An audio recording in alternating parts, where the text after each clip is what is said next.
Buenos días, amados hermanos, ¿cómo están? Dios los bendiga. Llegamos a un nuevo culto, a una nueva reunión del día domingo, domingo 7 de junio del 2020. Día de Santa Cena, así que luego de la palabra vamos a estar compartiendo la Santa Cena del Señor en este día. Y bueno, le pedí al Señor que me dé una palabra para el día de hoy. Me estaba acordando, porque uno tiene que estar viendo los acontecimientos y la verdad que pasan tan vertiginosamente, tan rápidos y nos asombran tantas las cosas que están pasando, que verdaderamente tenemos que refugiarnos aquellos que conocemos la palabra en la palabra de Dios. Y venía a mi mente justamente la última pregunta que le hacen al Señor, a Jesús, antes de ascender a los cielos. Voy a pasar, no lo busques, te digo la cita, se encuentra en el libro de los Hechos de los Apóstoles, capítulo 1, versículo 6. Dice así la palabra del Señor. Entonces los que se habían reunido le preguntaron diciendo: Señor, ¿restaurarás el reino de Israel en este tiempo? Y él le dijo: no os toca a vosotros saber los tiempos o las sazones que el Padre puso en su sola potestad. Qué tremendo la palabra de Dios. Y dice que después el Señor fue ascendido a los cielos. Pero le contestó la pregunta que ellos le hicieron. Y les dijo: no os toca a vosotros, a esa generación, a esos que estaban con él, saber los tiempos o las sazones que el Padre puso en su sola potestad. Tiempo y sazón. Creo que al Señor le ha placido en este tiempo, valga la redundancia, que nosotros podamos ver las sazones que el Padre puso en su sola potestad. Y usted me dirá: ¿y qué son las sazones? Bueno, sazones son cuando las amas de casa cocinan y van y prueban la comida con una cucharita y dice: le falta sal, vamos a sazonarla, le falta un poquito de pimienta, vamos a ponerle. Es para ese condimento que la ama de casa le pone a sus alimentos. Y entonces las sazones de las que hablaba Jesús son los condimentos que el Señor, que Dios, el Padre, pone en los tiempos.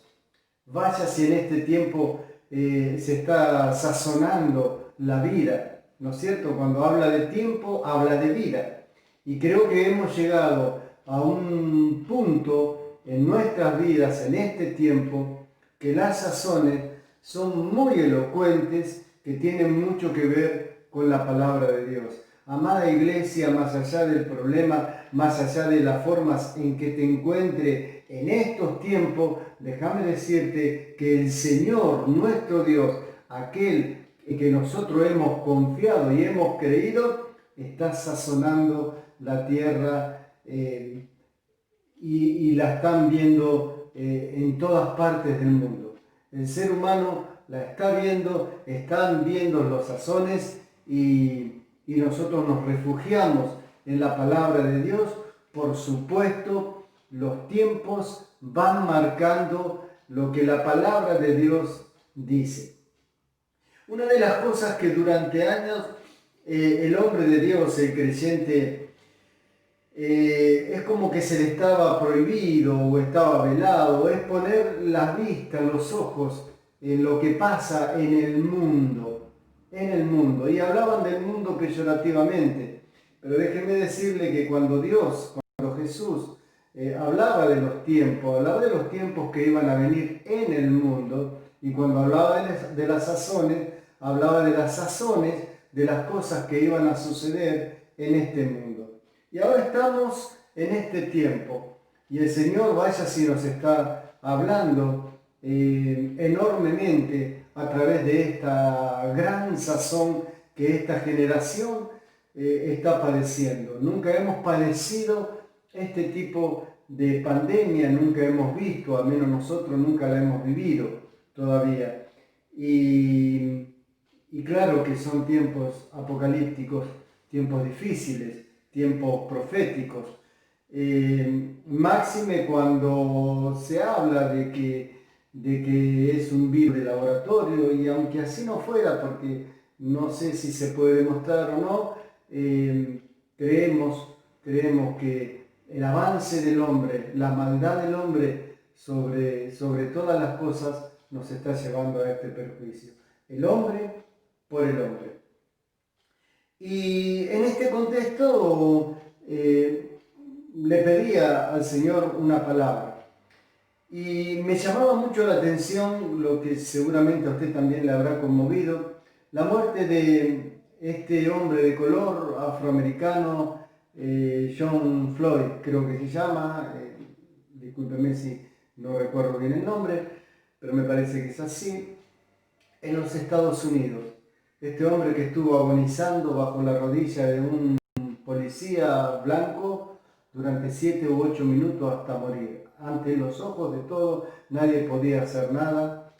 Y esto ha levantado, ya no solamente en la mayoría de los estados de Estados Unidos, sino que también se han levantado manifestación en contra del racismo en todo el mundo, en Australia, en Francia, en México, en varios países, en Londres, en varios países se están manifestando contra el racismo. Y podemos ver que esta pandemia está marcando un tiempo, y nosotros tenemos que estar muy atentos a todo eso, marcando un tiempo en lo político, porque podemos ver cómo los políticos están distanciados, están con opiniones enfrentadas. Si hablamos máxime de los países más importantes, de Estados Unidos y China, se están arrojando las culpas unos a otros, y unos a otros quieren quedar bien ante la sociedad, y verdaderamente en lo político el mundo está muy difícil. Algunos que están de un lado, otros que están del otro, y se hablaba de un enfrentamiento militar, pero yo creo que el enfrentamiento lo estamos teniendo ahora. No se hablaba de una tercera guerra, no se ponía en evidencia una tercera guerra armamentística, porque sería desastroso, pero sí en estos tiempos, esto que nos está pasando ahora está cubriendo tantas muertes como una bomba, está dejando tanta miseria y desesperación como una ciudad arrasada. Por eso tenemos que estar bien atentos. En lo político está todo muy incierto, muy dividido. En lo social, usted ve cómo se están levantando en todas partes del mundo. Estaba viendo cómo le arrojaron una botellita de nafta a un policía en México, creo, y lo encendieron, literalmente. En lo social y en todas partes del mundo. Y podemos ver, lamentablemente, cómo vienen del África hacia las costas del Mediterráneo, hacia España, que es el primer lugar, cómo mueren personas que quieren escaparse de su condición para buscar un nuevo mundo, una nueva alternativa en Europa, y muchos mueren en el intento, y otros que llegan siguen con la misma tradición de racismo en los lados donde van. En un lado más, en otros lados menos, son tomados de menos, son personas que viven en condiciones deplorables. Y en lo político, en lo económico, en lo social y en lo económico. Y en lo económico, todas las economías del mundo vinieron abajo. Un punto más en uno, un punto más en otro. Aquel que se preocupó más de las vidas, se suponía que iba a caer en lo económico más rápido que aquel que priorizaba el trabajo, priorizaba la producción antes de estar en cuarentena. Sin embargo, esos países también están cayendo. Económicamente el mundo es un desastre. Y se viene algo, es un caldo de cultivo que está preparando a un nuevo sistema de vida. Muchos hablan de un nuevo orden mundial, esto se viene hablando ya durante muchos años atrás, pero creen que después de esta pandemia, después de esto, se va a empezar a poner en práctica. De hecho, se dice que ya se está poniendo en práctica. Hay que tener mucho cuidado, hay que ser muy prudente para hablar sobre este tema, pero lo que no me quedan dudas, mis hermanos, es que algo nuevo viene después de esto. Algo grande, algo distinto, algo diferente. El sistema de este mundo ya está agotado, ya está terminado. Si hablamos de un sistema socialista, si hablamos de un sistema capitalista, ya está terminado. Cristo vino a instalar un nuevo mundo, un nuevo reino, ni el reino capitalista ni el reino socialista. El reino de los cielos ha llegado a la tierra. Decía el Señor como viendo, previendo y previniendo lo que iba a suceder. El hombre, por supuesto, no lo escuchó a medias y ahí estamos, ahí andamos.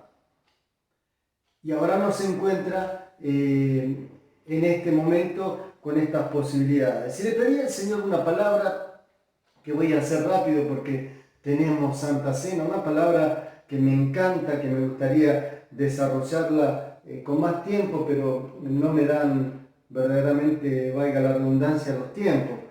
Pero déjenme leerle lo que el apóstol Pablo le escribía a Filemón, la carta más pequeña de la Biblia, la carta que Pablo le escribe a Filemón.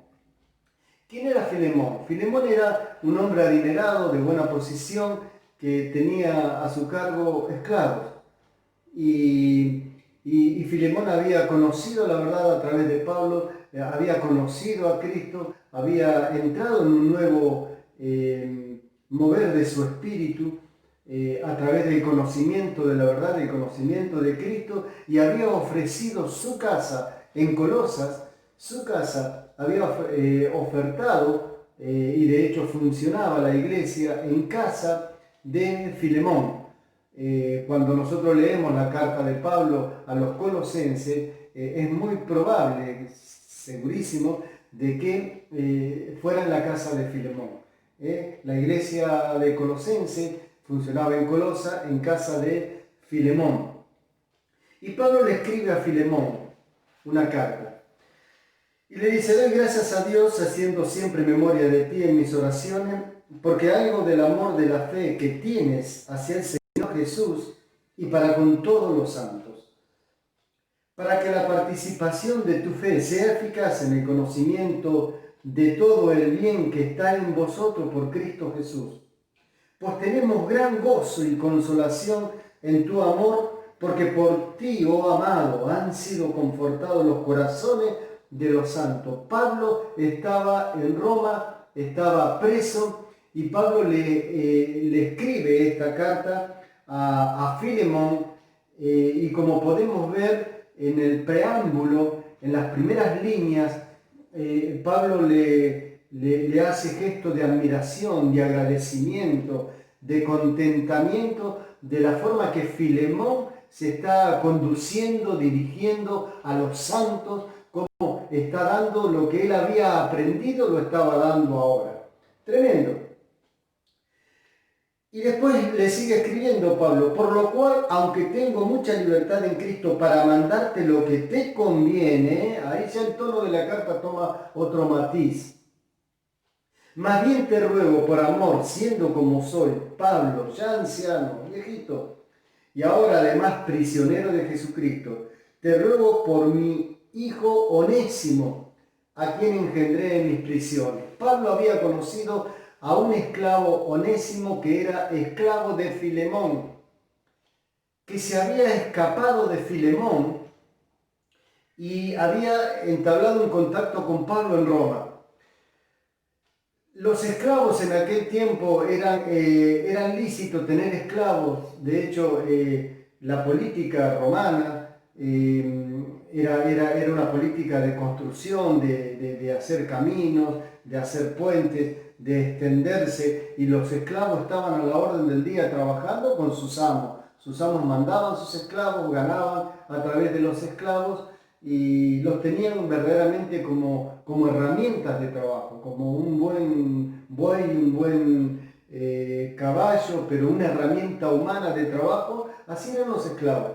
Y ellos tenían potestad sobre los esclavos, le podían pegar, nadie les decía nada, incluso los marcaban con una yerra cuando se marcan los animales, los caballos, las bestias, también se los podían marcar. Y cuando se escapaban, se los marcaban en la frente para saber que ese hombre estaba escapando de su amo. En ese contexto Pablo conoce a Onésimo. Y ahora Pablo le escribe a Filemón y le dice: te ruego por mi hijo Onésimo, a quien engendré en mis prisiones, a quien conocí acá en la cárcel, el cual en otro tiempo te fue útil, pero ahora a ti y a mí, el cual en otro tiempo te fue inútil. Se ve que algo había sucedido con Filemón, algo había hecho Filemón, le habría robado, no se habría comportado como tendría que haberse comportado, lícitamente y ordenadamente. Aparentemente algo hubo ahí. El cual vuelvo a enviarte. Tú pues recíbele como a mí mismo. Yo quisiera retenerle conmigo para que en lugar tuyo me sirviese en mis prisiones por el Evangelio. Pero nada quise hacer sin tu contentimiento. Le estaba dando autoridad diciéndole a Filemón: vos sos el amo de él, yo no me meto, pero yo te lo reenvío. Para que tu favor no fuese como de necesidad, sino voluntario. Porque quizás por esto se apartó de ti por algún tiempo, para que le recibieses para siempre, ya no como esclavo, sino como más que esclavo, como hermano amado, mayormente para mí, pero cuanto más para ti, tanto en la carne como en el Señor. Así que si me tienes por compañero, recíbele como a mí mismo, y si en algo te dañó, algo le habría hecho, o te debe, ponlo a mi cuenta. Yo, Pablo, lo escribo de mi mano, yo lo pagaré, por no decirte que aún tú mismo te me debes también. Sí, hermano, ¿tengo yo algún privilegio, tengo algún provecho de ti en el Señor? Conforta mi corazón en el Señor. Te he escrito confiando en tu obediencia, sabiendo que harás aún más de lo que te digo. Prepárame también alojamiento, porque espero que por vuestras oraciones os seré concedido. Cuando dice os seré concedido, os seré puesto en libertad. Pablo le manda a Filemón ahora, el esclavo que había fallado tal vez. Pero ahora ya no con una mirada de esclavo, sino con una mirada de hermano. Y entonces ya lo estaba confrontando a Filemón con la palabra. Pablo en otras oportunidades había dicho que ya no había amo y esclavo, que no había judío ni griego, que no había hombres y mujeres, que en Cristo éramos todos un cuerpo. Terrible, porque ahora Filemón tenía que ponerlo en evidencia y tenía que practicarlo. Él que en otros tiempos azotaba a los esclavos, él que en otro tiempo marcaba a los esclavos, ahora tenía que recibirle, ya no como un esclavo, sino como un hermano en Cristo Jesús. Fíjese qué tremenda posición. Muchos criticaron a Pablo, muchos comentaristas, en los comentarios del libro de los Hechos, muchos han criticado a Pablo porque Pablo no tomó una actitud en defensa de los esclavos. Pablo podría haber propuesto una rebelión y decir: bueno, de ahora en más, aquel que conozca a Cristo, vamos a empezar a sacar la esclavitud, que sean iguales que nosotros. Pablo podría haberlo hecho tranquilamente. Pablo era muy inteligente, era un hombre con mucha sabiduría, con mucha cultura. Sabiduría de parte de Dios ahora y cultura, porque Pablo era un letrado. Y Pablo podría haber hecho una manifestación, sin embargo no lo hizo. Pablo dejó al libre albedrío, al libre conocimiento de la palabra de Dios a Filemón, que ahora que él que había conocido obrase en consecuencia con Filemón, lo puso lo enfrentó, lo confrontó con la palabra que él había aprendido, que Filemón había aprendido ahora. Es tremendo. Y entonces cuando yo veo que se está proponiendo un tiempo nuevo, un mundo nuevo del hombre por el hombre, de decir, bueno, muchas cosas van a cambiar, no vamos a tener más guerra, vamos a tener paz, se está proponiendo una sola moneda mundial, se está proponiendo un solo punto en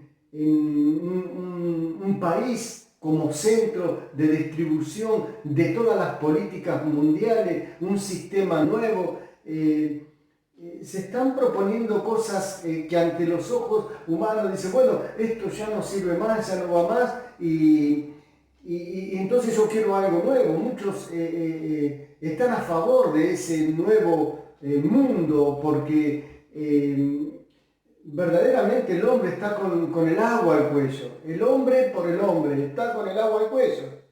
Y ahora el mismo hombre propone un sistema nuevo de vida. Un sistema donde, por supuesto, Dios no está contemplado dentro de ese sistema.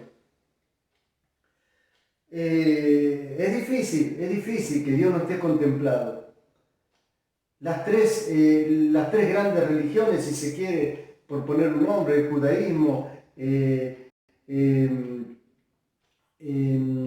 cristianismo y los musulmanes, no estarían contemplados o verdaderamente tomarían de los tres un mismo modelo o un solo modelo para adorar todo a un Dios. Vaya a saber cómo lo quieran llamar. Verdaderamente se viene a algo difícil. Y muchas de las cosas que están sucediendo nos están llevando a eso. En la Biblia esas sazones se llaman tiempos de dolores. Y si nosotros continuamos leyendo, vemos lo que continúa. Inevitablemente estamos yendo a lo que la palabra de Dios dice y nos muestra.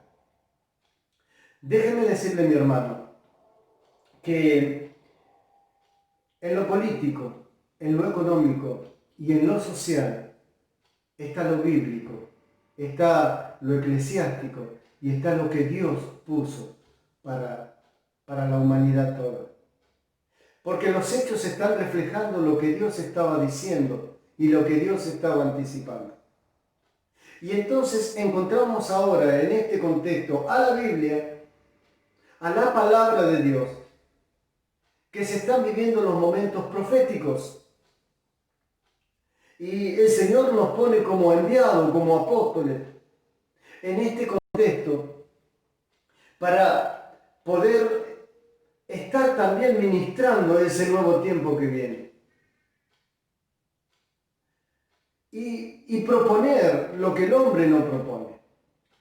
El hombre desde allá, desde la Torre de Babel, que ha querido juntarse en una sola lengua, que de hecho la tenían, que han querido juntarse en un mismo lugar, que de hecho lo empezaron a construir, y la ambición del hombre era llegar hasta la mismísima altura de Dios. Ellos pensaban tomar el mismo nivel de Dios. Cuando Dios ve eso, dice, los tengo que dispersar, les cambiaré la lengua. Y hay una frase que a mí me encanta que dice el Señor, dice, el hombre ha comenzado su rumbo, ¿quién podrá detenerlo? Entonces es como que el hombre, a través por supuesto del príncipe de este tiempo, de este mundo, quiere igualar y quiere llegar a la estatura de Dios y al poderío de Dios. Entonces hoy, se está intentando de nuevo hacer una especie de Torre de Babel, una concentración, una sola lengua. Usted dirá, bueno, pero ¿cómo vamos a aprender todos varios idiomas? No, ahora con un simple aparatito podemos interpretar lo que otro está hablando en Japón, en inglés, en español, en cualquier lengua. Hay un solo idioma, ahora se puede manejar eso. Concentrar todas las riquezas en un país y que desde ese país derrame hacia los demás países.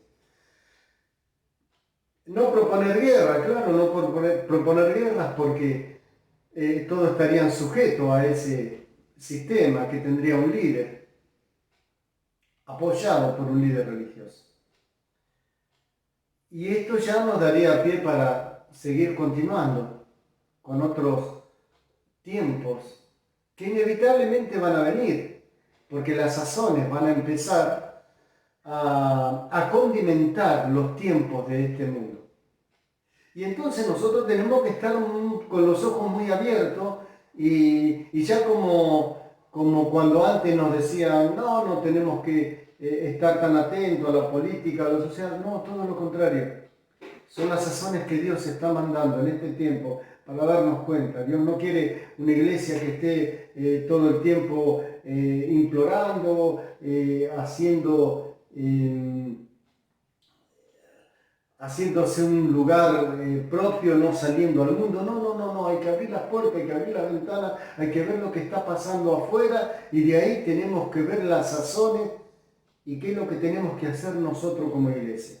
Esa es la iglesia que se tiene que venir, la iglesia que tiene que funcionar, la iglesia que está funcionando. Una iglesia de puertas afuera, una iglesia con una visión amplia, no solamente en nuestro país, sino también global, en el mundo. Lo que pasa, ya estamos conectados, ya estamos sabiendo lo que está pasando en el país de al lado, en el del norte, en el del sur, ya sabemos todo. Entonces la iglesia tiene que ir evolucionando a estos tiempos que se vienen. Muchos se quedarán. No sé si continuaremos, si continuaré yo, si continuarás tú, yo no lo sé, pero la iglesia continuará. La iglesia va a estar hasta que Cristo venga. Y entonces tiene que ir adaptándose. Porque lo que entendemos hoy no lo entendíamos antes. Porque el Señor empezó a recorrer el velo, a correr el velo, para que nosotros a través del Espíritu Santo podamos entender las sazones y los tiempos. No le estaba permitido a esa generación que vio ascender a Jesús a los cielos, no se le permitió a ellos ver las sazones y los tiempos, pero a esta generación que no vimos subir a Jesús, pero que lo sentimos en el corazón, se le ha permitido entender los tiempos y las sazones. Y tenemos que empezar a orar y a actuar en consecuencia. ¿Por qué me gusta la palabra de Filemón?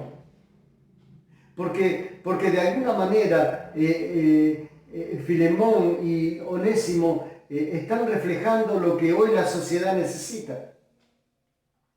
La sociedad se está preparando para un mundo nuevo, para políticas nuevas, para acciones nuevas, dejando de lado el reino de los cielos, no tomando en consecuencia otra vez, por supuesto, el enemigo no va a tomar en claro al reino de los cielos, al Hijo de Dios. Por supuesto que lo va a dejar de lado. Pero ¿por qué me gusta lo de Filemón y Pablo? Porque Pablo lo dejó a Filemón, que él, teniendo todas las libertades políticas y culturales que regían en la región en aquellos tiempos, Filemón ahora tuvo que tomar una decisión con el nuevo hombre que él tenía dentro, con el conocimiento de la verdad de Jesucristo, con el libre albedrío que él tenía en lo político, en lo social y en lo cultural de la época. Ahora él tenía que enfrentarse a lo bíblico, confrontarse con la palabra. Es hermoso. Déjeme decirle que algunos historiadores dicen que Onésimo llegó a ser obispo de la iglesia de Colosas y de la iglesia de la Odisea, que estaban ahí muy cerquita. Un esclavo ahora ha sido libre. Y un amo que tenía todo el poder, todo el dinero, le estaba dando el lugar al esclavo, pero no el lugar que le correspondía por su condición. El lugar que le correspondía ahora por la condición que Dios había puesto en su corazón. Los tiempos van a cambiar. Pero no sería bueno que los gobernantes tomasen del reino de los cielos, de lo que Cristo vino a hacer. Porque no creo que el hombre sea justo. Déjeme decirle una cosa, la vacuna ya está.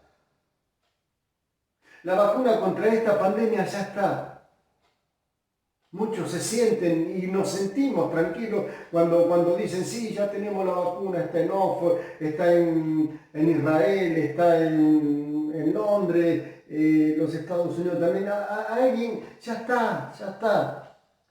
Ahora, la maldad del hombre le lleva tanto a ver si el que la tiene la da gratis o el que la tiene la cobra para toda la humanidad.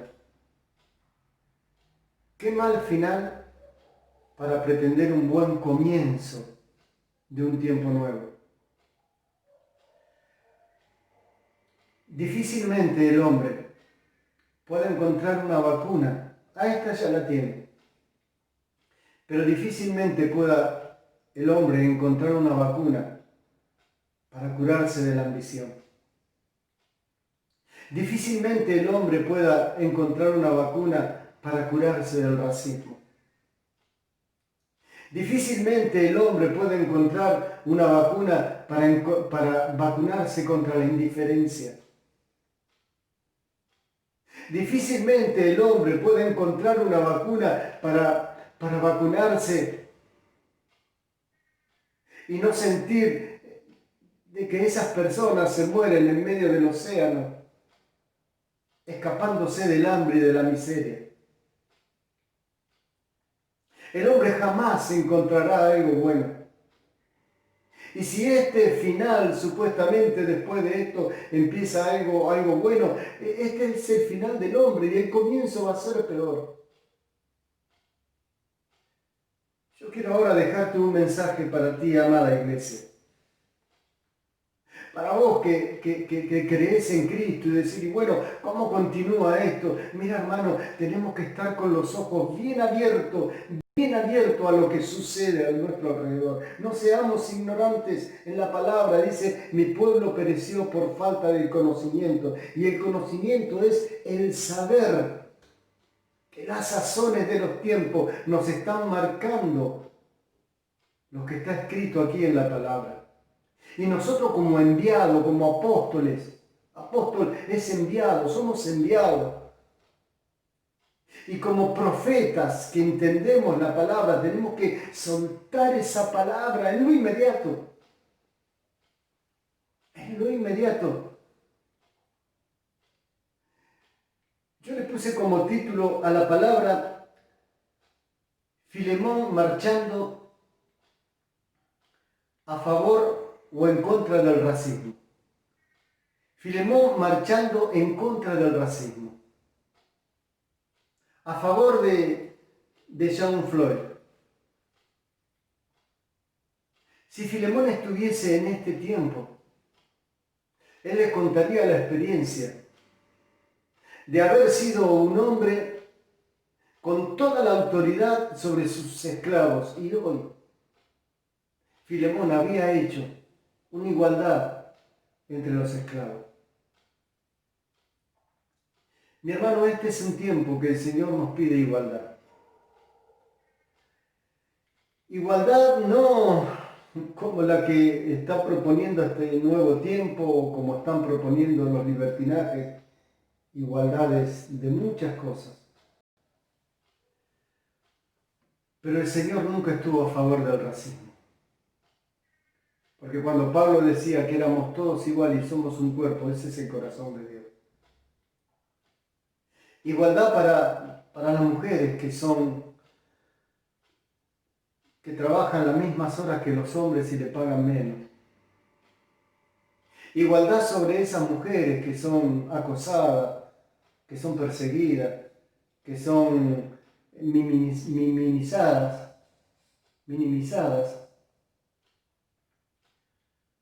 Igualdad sobre aquellos chicos que tienen que trabajar y no pueden estudiar. y cuando van a estudiar no pueden acceder a cierta literatura o a ciertas universidades. Igualdad cuando nos enfermamos y por tener dinero vamos a un lugar con un estado avanzado, con tecnología avanzada, y cuando no tenemos dinero caemos en un hospital y ni siquiera estamos dentro de una sala, sino en un pasillo, y no en una cama, sino en una cama ambulante. Igualdad para dejar que los países progresen conforme a su riqueza y no encontrar personas que vengan de otros países a explotar las riquezas de los países naturales. Eso es desigualdad, eso es oportunismo. Y entonces la Iglesia tiene que tomar ese impulso apostólico de ir, de ser enviado, y soltar esa palabra de verdad, esa palabra profética, esas sazones que están marcando estos tiempos. Mi hermano, tenemos promesas de parte de Dios. El Hijo de Dios dijo: en el mundo tendréis aflicción. Hoy hay aflicción. Pero no teman, porque yo he vencido al mundo. Y Jesús dijo: si yo vencí, ustedes también van a vencer. Tenemos palabra de parte de Dios. Si hay sazones que se cumplen en los tiempos, hay palabra de Dios que se cumple también para todos aquellos que creen en el Hijo de Dios. Yo no te dejaré. Cielo y tierra pasará, mi palabra no pasará. Yo no te dejaré, por cuanto has guardado la palabra de mi paciencia. Yo te guardaré de los días malos que vienen sobre la tierra. Iglesia amada, está bien que humanamente tenemos temor y vemos que se están cumpliendo las cosas que la palabra dice, pero también hagámonos cargo de lo que la palabra dice a nuestro favor. El que habita al abrigo del Altísimo. Si estamos habitando en el abrigo del Altísimo, moraremos bajo la sombra del Omnipotente. Te pondré por cabeza y no te pondré por cola, si oyeres atentamente la voz de Jehová tu Dios. En lo económico tenemos palabra de Dios que se cumple. Hermano, no desmayemos. Vamos a seguir cavando pozos en medio del desierto. Porque si el Señor dijo que esos pozos se llenarán. Dice la palabra que tu morada no será tocada. Déjame decirte también una cosa. Dice que en el libro de Job, el enemigo dice: pero vos le pusiste un cerco, ¿cómo yo le puedo tocar? El Señor te puso un cerco. El Señor puso un cerco alrededor de los que aman. Y ese cerco es su palabra, es su voluntad, es el sí, amén, el estar atento todo el tiempo. Él puso un cerco, no te tocará ahora. No quieras saltar ese cerco. No saltes ese cerco. Porque eso es lo que el hombre natural hace, saltar el cerco que el Señor puso. No lo saltes, no lo hagas, no te animes. Cuídate. Si hay un tiempo de cuarentena, tómalo. No salgas como tantos a decir: esto no es mentira. No, tómalo. El Señor puso un cerco, no lo saltes. Y esperemos lo que Dios hará. Confiadamente. Entremos confiadamente, dice la palabra, hacia el mismo trono de la gracia donde está el oportuno socorro. Mi hermano, con este espíritu, yo te aliento, te animo. Van a venir tiempos donde la iglesia va a ser más protagonista aún, donde nosotros vamos a entender más la palabra, porque el velo del Señor lo está corriendo muy rápido. Estemos atentos a los acontecimientos y a la palabra, a los sazones y a los tiempos. Porque vamos a ser, somos, tenemos que ser piezas fundamentales para lo nuevo que se viene. En este espíritu quiero entrar a la Santa Cena. Que el Señor te bendiga. Te amo. Espero ese gran día de poder volver a abrazarnos en la casa de Dios, de estar todos juntos como cuerpo, poder cantar esas alabanzas a nuestro Dios, abrazarnos al final. Falta poco. Sigamos cavando pozo porque el Señor nos llenará.